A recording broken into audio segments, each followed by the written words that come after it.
David doit-il devenir, sous l'ancienne alliance, le type le plus représentatif du Seigneur Jésus comme roi?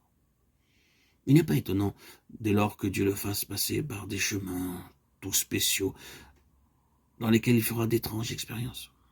De cette façon, il prend peu à peu vis-à-vis de Dieu une attitude de dépendance, telle que le but envisagé finira par être atteint. Humble, petit à ses propres yeux, oublieux de lui-même, l'homme ne sera plus rien, et le Seigneur sera tout. Si nous pouvions oublier la pendule et passer 1 heure ou 2 ensemble pour examiner de plus près la vie de David. Quel trésor n'y a-t-il pas dans certains incidents de cette existence? Quelle beauté dans certains traits quand on les considère à la lumière du plan de Dieu. Un oint de Dieu ne doit pas se faire justice lui-même, ni même insister pour vouloir faire la preuve de son bon droit.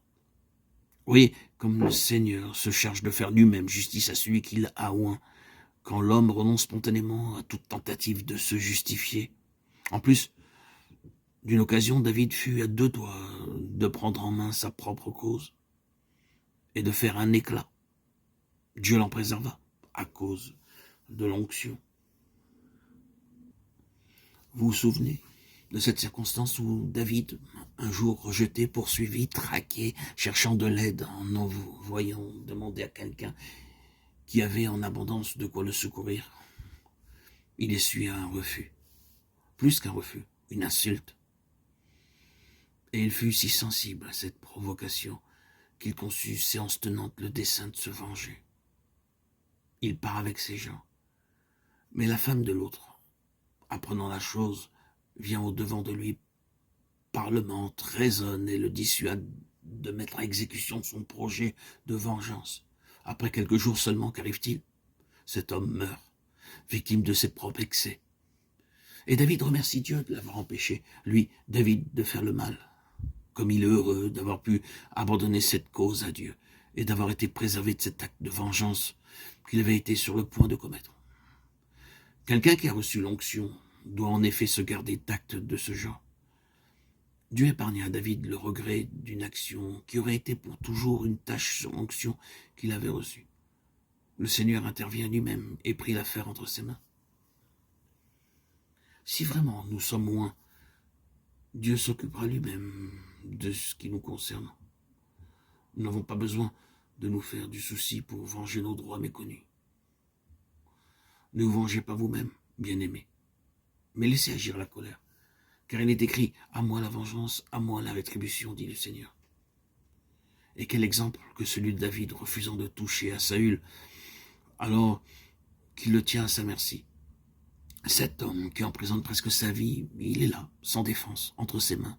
Un seul geste et David serait débarrassé de son ennemi, juré, mais non, non. Que l'Éternel me garde de commettre contre mon Seigneur, loin de l'Éternel, une action telle. Ce sont là des choses qu'on ne peut pas faire quand on a reçu l'onction. Tout cela est plein d'une signification profonde et jette une lumière bienfaisante sur la vraie nature de l'onction. Nous comprenons mieux pourquoi nous devons faire certaines expériences ici-bas pour devenir après au service qui nous attend. Se rendre coupable d'un acte de vengeance parce que quelqu'un ou quelque chose s'est mis à la traverse de nos désirs personnels, c'est très humain sans doute. Mais comment pouvons-nous envisager de régner moralement et spirituellement si nous nous laissons aller à de telles faiblesses? Jamais nous ne pourrons monter à la montagne de l'Éternel si, comme loin de Dieu, nous laissons le ressentiment nous entraîner à de telles fautes. Tout cela, c'est de l'éducation. Vous vous en rendez compte? Et une éducation fondée sur l'onction, en harmonie avec elle. Nous pourrions passer ainsi en revue la vie de David et nous verrions qu'à tout moment, Dieu s'emploie à préparer son serviteur en raison de l'onction qu'il lui a conférée. Même cette période sombre que David a dû traverser était, dans la pensée de Dieu, un des éléments essentiels de la préparation au trône. Elle touchait de très près au but de l'onction.